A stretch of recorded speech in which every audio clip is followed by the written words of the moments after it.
rules and they don't like that. I was skipping school.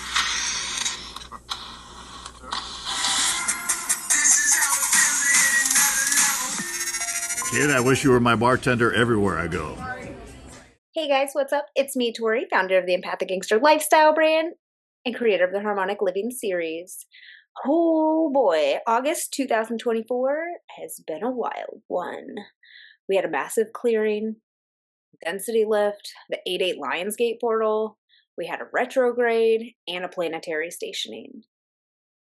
So I saw a sign that said, "Suffer now and live the rest of your life as a champion." So I'm bursting this bubble right now because we're born champions and we don't have to suffer at all. Yeah. So lately, I've been doing case studies in shadow arenas, and I have to say, I'm super excited for the conscientious pivot that's about to take place. Entertainment and political arenas have really illuminated how much media has skewed the perception of human magnificence and capacity. So for like the last 20 years specifically, media has really taken a perspective that's just incredibly immature and petty and degrading and definitely theatrically dramatized, where real life is incredibly serene and peaceful. Mother Nature currently moves slower than a snail's pace, and I love that so much. But media likes to stir the pot, instigating suspicion and insinuating scandalousness, malice, and disingenuous intention, which honestly couldn't be further from humanity's actual heart truth. I just went into Walgreens last night and saw a cover. I can't even remember what magazine it was, but the person who was on it is like the sweetest, kindest, most genuine person that I've probably ever experienced via Hollywood. And the title on the magazine was just like, just so rude, dude, and unnecessary and inappropriate and incredibly immature. I'm just like, how old are you guys? Are you serious? That's your galactic sister right there. And it's just so unnecessarily childish. I just don't get it. So everyone is looking for genuine, wholesome connection at the end of the day, and somehow belief systems have led to gameplay. And this life is not a game; it's simply an adventure. I mean, there are games. I love games. Don't get me wrong, but life is not a game; it's an adventure. So I'm super grateful for the cesspool that media has become, because it's providing humanity a much necessary reflection in which they don't even want to swim in anymore. So that's super exciting. Success. So I do want to touch on why I don't want to designate myself as a woman-owned business. There are different categories that you can register your businesses in, but mostly I don't see what being a woman has to do with anything. Like, my experiences that I provide aren't for women specifically. They're for any entity that's ready and raring to go. So going through this capital investment process has been so beautiful and profound. And just having these conversations has led to multiple breakthroughs of ways of articulating myself to every type of individual. So working with this capital investment company has definitely allowed me to take my vision from like stick figures to realism. And I had no idea that that's what was going to happen until I was able to perceive it like that in hindsight. So the T's are being crossed and the I's are being dotted. And the pressurization is definitely being released. I always just think of like when a diamond's being pressurized to be turned into something incredibly unique and rare. And being in the midst of that pressurization has been an interesting finesse, let me tell you. But it's kind of funny because I'm not really super into numbers and facts and figures. I'm more artistically focused. So going through this process has really solidified the necessity for knowing the numbers. And I'm really enjoying this phase. And it's so funny because the case studies that I do always end up being in alignment with the wisdom that's illuminating itself at the same time. And knowing the numbers has been the downfall to a lot of artistically successful individuals because they don't have a pulse on that. So they're just like swiping cards and writing checks. And then they end up in situations where they're just like, how'd this happen? It's like, well, you never had a pulse and a realistic understanding of where the numbers were. So I'm super excited that that's where I'm at now. And I did discover that the advisory and coaching market generated 62% more in 2022 than in 2019, like basically going from 2.9 billion to 4.5. And the main reason was that the industry grew. There was an increase by 55% more coaches since 2019. But the kicker is that none of these coaches and advisors are galactically attuned. So I've been doing multiple case studies on top producers, and even the number one advisor on the planet is a quantum leap away from where my casual understanding and operating style is. So that's super exciting because that just shows me where the bridges are and where we can start. And it was really cool because I had a revolutionary quantum dream around how to not only accurately and effortlessly vet and facilitate my clients, but provide them with an exclusive family and community experience. So that was really cool. This experiential experience and exclusive membership will give my clientele the experience, community, and goldmine brotherhood and sisterhood that their souls have been desiring, which is awesome. So I even pitched the concept to multiple top dogs, and they were an automatic sign me up. And it was so cool. It was like I was witnessing the future while co-creating in the present moment of existence simultaneously. And I could already hear the conversations happening at the bar. It was like it was playing out in the energetic complex right above my head. And I could hear and see. It was almost like I was sitting underneath the bar and I could tune into the experience that is about to happen.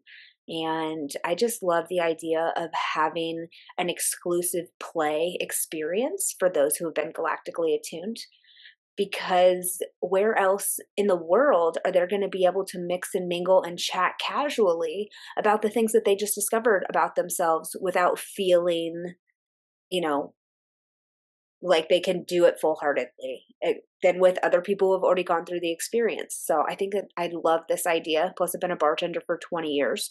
So I've always wanted to create some type of experience where people could mix and mingle and simply be themselves. And I really notice that there is this need for those who are uber successful to have an opportunity to get to share their successes and boast about themselves and toot their own horns and just be really proud of themselves without having to think about making other people feel bad or care about how other people are going to perceive their excitement about their experience without judgment. So I'm really excited about that because here's the thing. I'm not actually about teaching, I'm about living by example, sharing my perspective via art with others and experiences.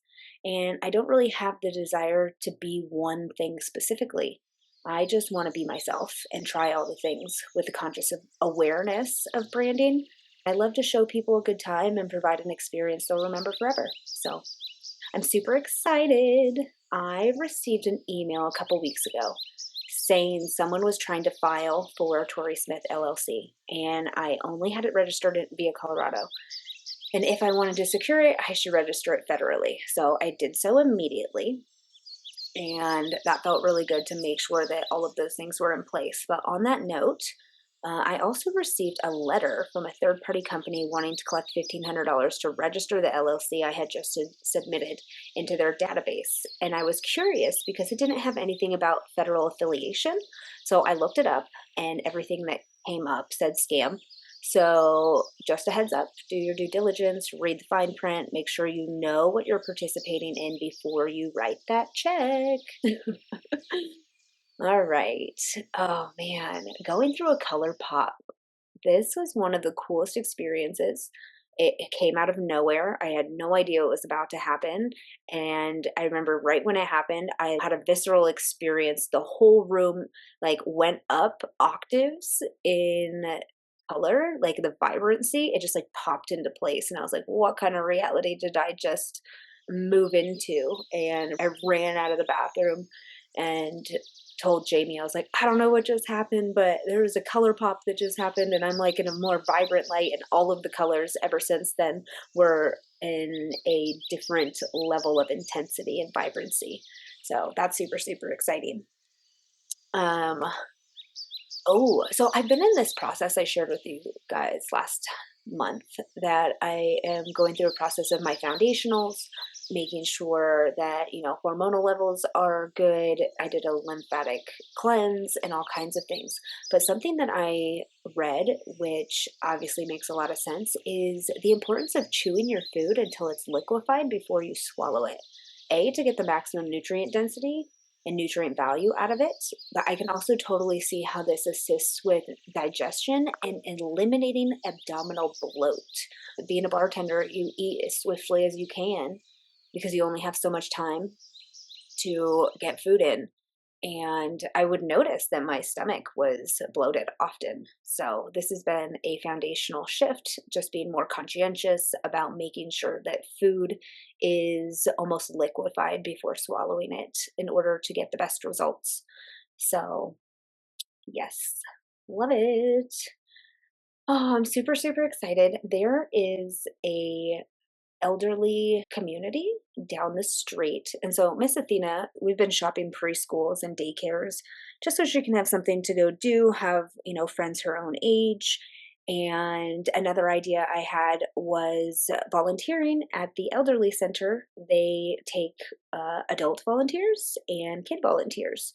So I'm super excited about that. I love the opportunity to get and go and listen to stories and share wisdom and just bring about smiles and hugs and laughter.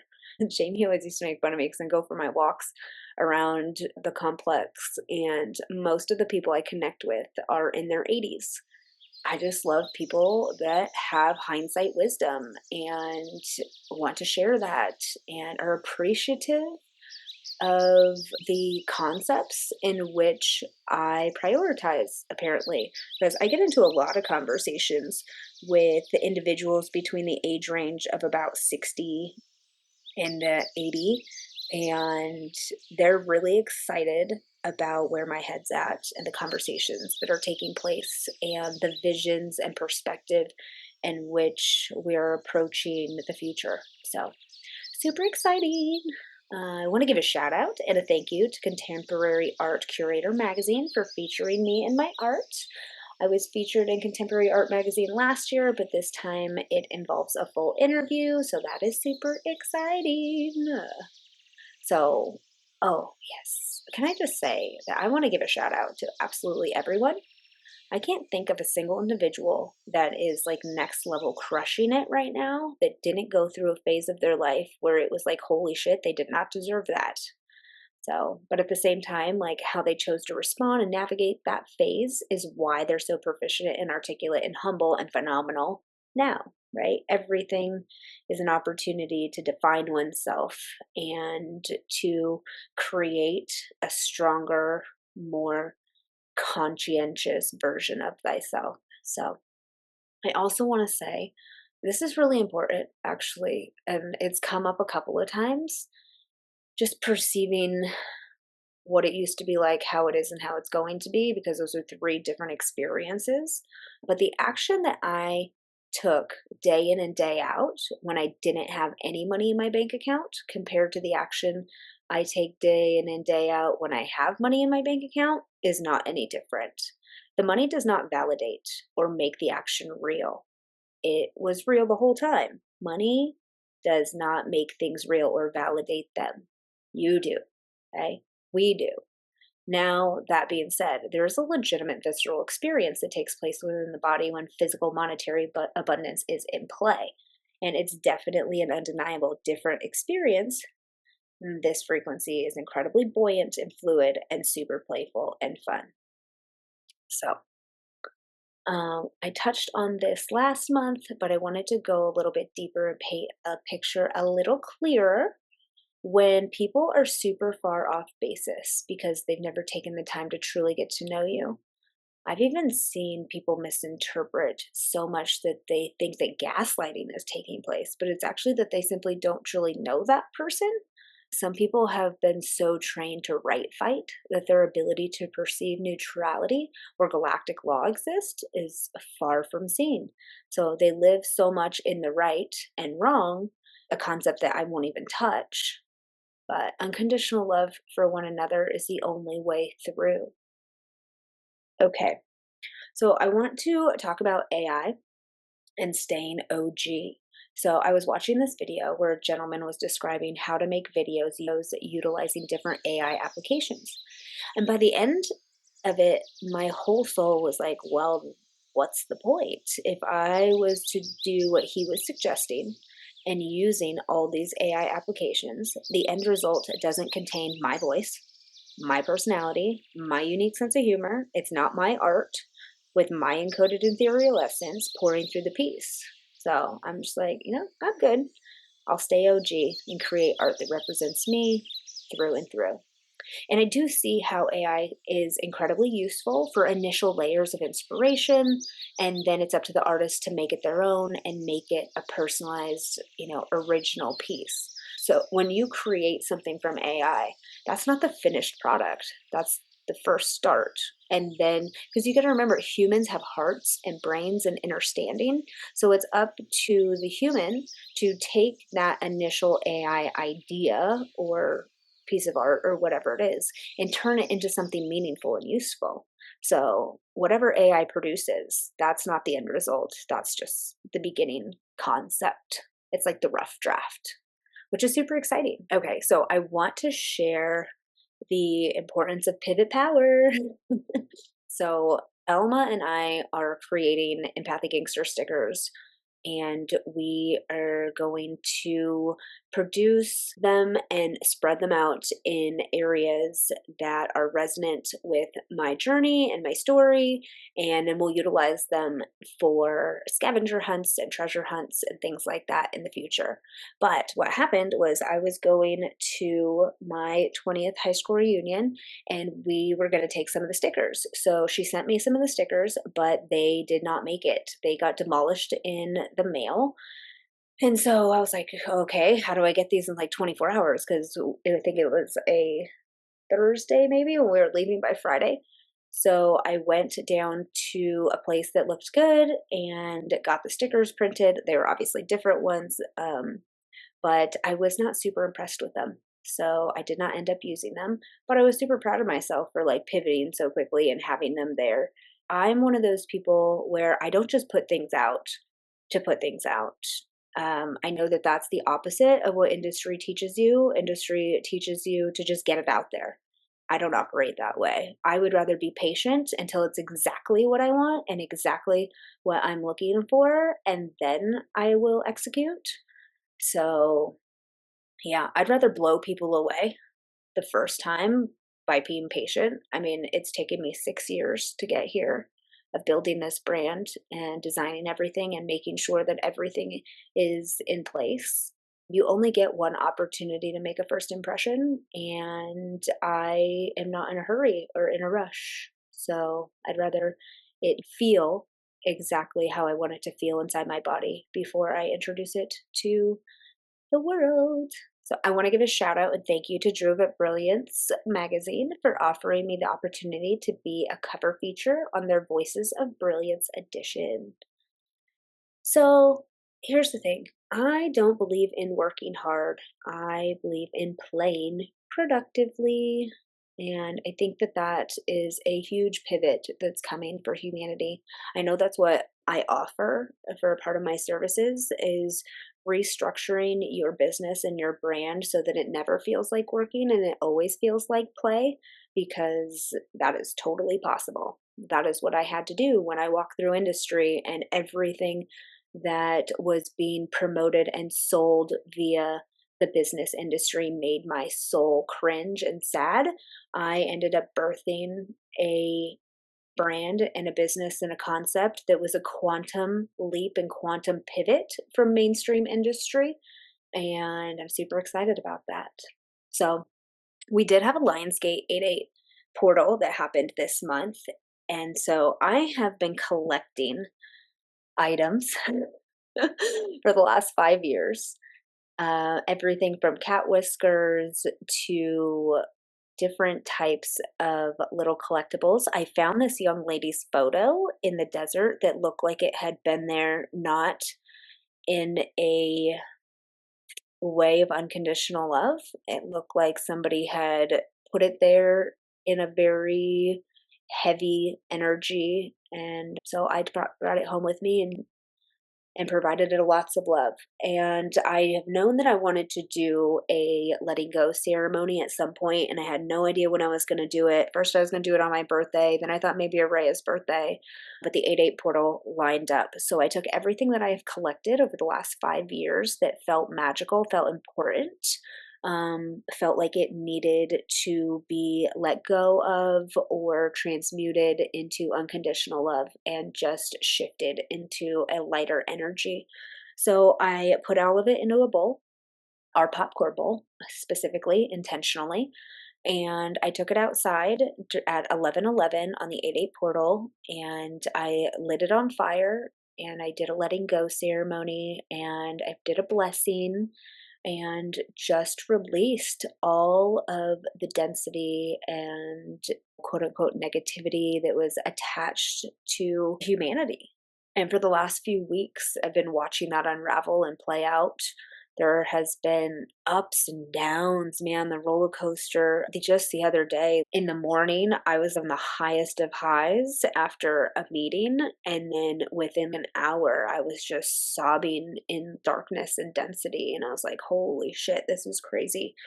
And yeah, I don't wish that experience upon anyone. I am super honored that I'm able to navigate those experiences confidently and consciously because I've been doing it most of my life. And I have the capacity to walk myself and talk myself through that experience. But yeah, that can be over now, forever and ever. Amen. So Uncle Soli and I were chatting about this the other day, and he's like, "Oh, you should write that down." And sharing things on my podcast is kind of like writing that down for me. So, when I was 5 years old, my little brother passed away, and he was born premature and incubated to full term. And then my parents ended up having to pull the plug because he was going to have a health conditions that they didn't want him or my sister and I to affect our quality of life. So, in my mom's process of grieving and letting go, she had a session with a medium, and she told my mom that his soul would come back to her as one of her grandchildren. And it was clear that it wasn't Araya. By the time I was pregnant with Athena, I had been channeling for a few years already. And when I was pregnant with her, I did a lot of guided meditations and astral projections. And I received a message that my little brother's spirit was going to be downloaded into this child. So, however, when she was 3 months old, I was pulled into a doorway one night and was told that a soul with a soul contract that was very specific was going to download into this child, and that I basically had to consent with conscious awareness over the understanding that there would be an alchemization and transmutation process that would need to take place. And so, for about 6 months, every evening when she was going to sleep, we would align the gap between the conscious expression and the physical one. So I could telepathically communicate with her consciousness while her vessel would be having a physical expression. So it would seem like she was having a meltdown or was upset, but the telepathic conversation was very peaceful, and we would chat until the physical expression would feel that peace.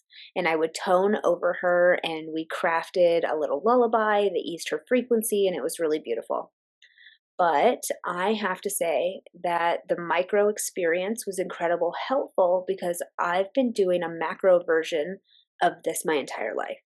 And I just recently have felt and experienced the alignment take place. So it's like that heavy darkness has been cut out of the experience, and the seams have been neutralized and bonded and blended and blessed. And that little 8/8 ceremony really resolved any remaining like cunty vibes that were still floating around.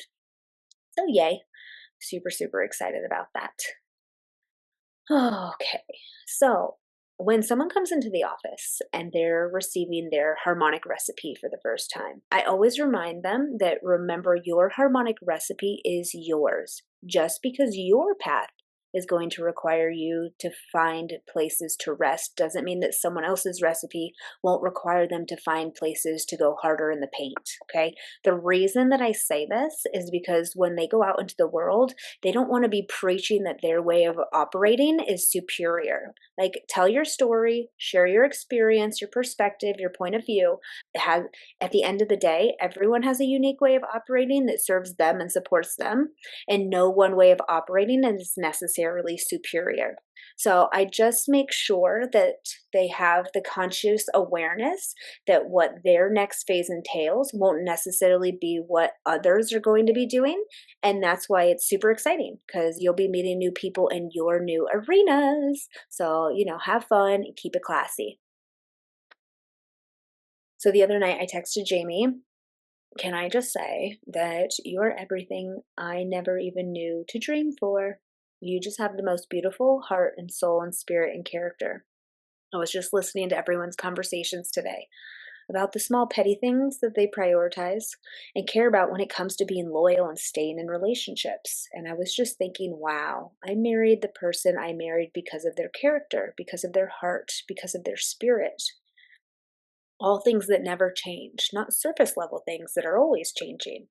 Definitely made me feel very grateful. So that was the text that I sent him. Listen, people go through phases. I just personally think it's not really fair to leave or abandon your spouse when they're going through a heavier phase. I try to treat people the way I want to be treated. When someone is at their lowest and maybe most unattractive, that's when we lean in. When we slow down, communicate more, consciously join forces. I've gone through lots of phases. Jamie's gone through lots of phases. I can think of a handful of phases that others have deemed worthy of leaving him over. And I'm like, listen, I know this person's heart. I know his background. I know who I married. I have nothing but compassion and patience for what he's going through. And I mean, I've definitely had to take a time out to collect my own thoughts and sit with myself before, but never rash to throw my spouse away because they aren't able to currently participate in a way that they used to momentarily. Venting to the universe about the observations you're perceiving is definitely very therapeutic and helpful. Obviously, abuse in any form is not acceptable. That's a totally different category. That's not what we're talking about here. But what I'm saying is that if the person you fell in love with is unrecognizable, realize they're probably going through a metamorphosis. So communicate. I'm not my lover's parent. Okay, tough love isn't something I'm supposed to provide them. Real love is. I married my best friend for a reason, because that's my fucking best friend. And no matter what he's going through, we're going to figure it out together. Even with my ex that I was speaking about last episode, I realized very quickly after signing a year lease together that we should probably be breaking up. But he was going through a dark time, and I had a very conscientious conversation with myself that there was nothing that I could really do but be there for him as a friend. And I had a difficult, clarifying conversation with him, trying to illuminate the very uniqueness of his circumstances, trying to show him just how special his life here is. And I offered to pay for him to go to therapy because I didn't know how else to assist him at the time. All I knew was how to be a good friend, to not judge, to keep it real, and to keep things as lighthearted and playful as possible. And I did the very best I could, but he took himself to a place inside his own mind that was no longer something my presence could even assist. He had to figure it out on his own. So at the end of the day, he wasn't my husband, he was my friend. And to this very day, I have no doubts about his capacities and his abilities for success and fulfillment. He's incredibly brilliant and charismatic. He has absolutely everything he needs to be the most magnificent version of himself. He just needed to believe in himself, and I couldn't care about his life more than he cared about his life. And the truth of the matter is like, I don't really know how to be sad. I only know how to be grateful and appreciative. Like, part of my role is staying in a state of bulletproof competence and confidence. And I will hold your hand while you lose your shit and fall apart and run the gamut and feel the feels so that you have a solid foundation to reel yourself back to. And yeah, I honestly encourage people to fall into those fields so that they have the perspective of what it means to be alive, and so that they have the perspective of what it means to feel happy, and the understanding is everything. And I'm honored to be a grounding force in people's realities when they're going through these deep situations. And, something that's super profound is just small gestures that make a big difference. The other day, I had woke up and Alma had left a message, and she was just having a mini meltdown. And at the end of the message, she was like, "All I want is a pepperoni pizza." So as soon as I heard that, I Googled the closest place to her house. She lives in Oregon. I live in Nevada. I found a pizza place that opened at 11 a.m. that was willing to deliver. I sent it to her address and surprised her, and she called me in tears saying that it was everything that she wanted. And, it was a small gesture, but it filled her heart with happiness and unconditional love and joy. And that was the point. So I just have to say, you guys, I am so impressed with the conversations that are taking place right now. The other night, I overheard a young man, he was about 23, chatting with another young man, probably about 19. And he was sharing with him the importance of emotional maturity and how once you get emotional, once you get mad, they have power over you. And this conversation made my heart smile. I love witnessing wisdom being shared from generation to generation. Even though their gap isn't that big, their ways of operating are. The 23-year-old has been in the service, so way different understanding of life. Okay. So, speaking of being impressed, I recently overheard a conversation that made me smile. I've mentioned before being impressed by the next generation and their consumption. And the other day, I overheard someone talking about how they're doing 60 days sober and celibate. And the conversation that was sparked was super beautiful. And the other two that were part of the conversation started speaking about how it's totally possible to enjoy both and still accomplish one's goals. And they're probably both under 25 as well, and how important it is to have a balanced experience so that you can enjoy all that life has to offer. And yes, I mean, this is exactly what I talk about. There's never a need to judge or shame when it comes to consumption and celebration. All can be done via celebration and abundance. Alcohol is made from an abundance element, which is water, which can be blessed and encoded with any intention, preferably abundance. Intimacy and self expression and connection are incredibly vital to a beautiful experience here. And as long as transparency and respect and responsibility and accountability are in order, I mean, enjoy. Okay. So I just love witnessing the uniqueness of everyone's journey and experience here. When Araya was little, she spent a lot of time with adults because of the hours that I worked and where we lived. And when she would hang out with other kids her age, she would be like, "Why are they acting like that?" And they were simply being kids. She just had a different normalcy as far as behavior and what she was used to seeing. So even now, she came home after school and goes, "Mom, these girls are trying to grow up way too fast." And I think that's awesome because being a kid is the shortest experience of our adventure here. And I totally believe in enjoying it thoroughly. And on that note, you guys, have you seen Jim Woo?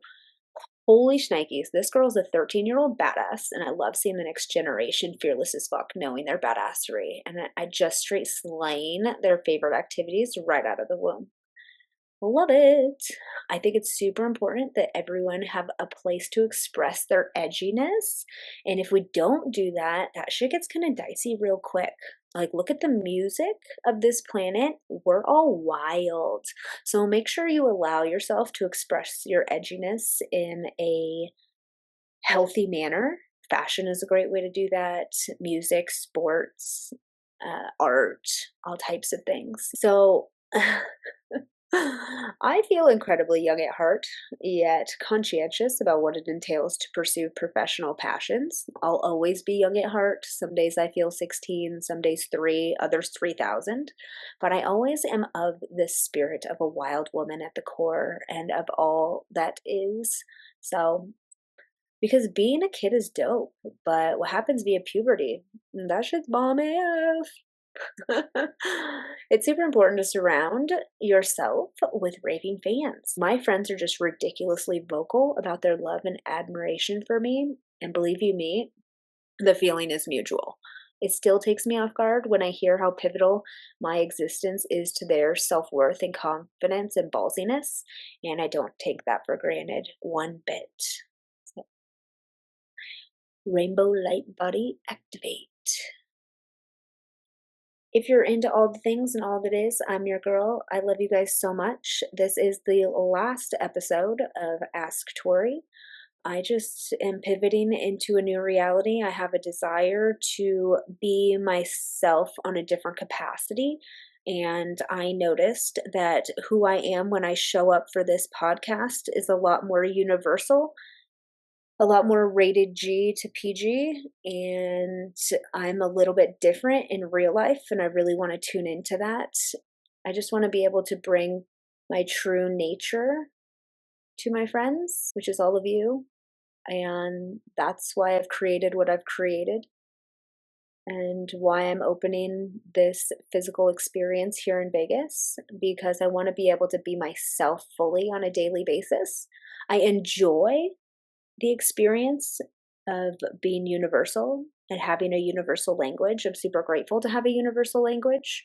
But who I am and how I perform and how I show up when I'm in front of a specific audience is just something that I'm desiring right now. So I love you guys so much. I will see you soon. Bye.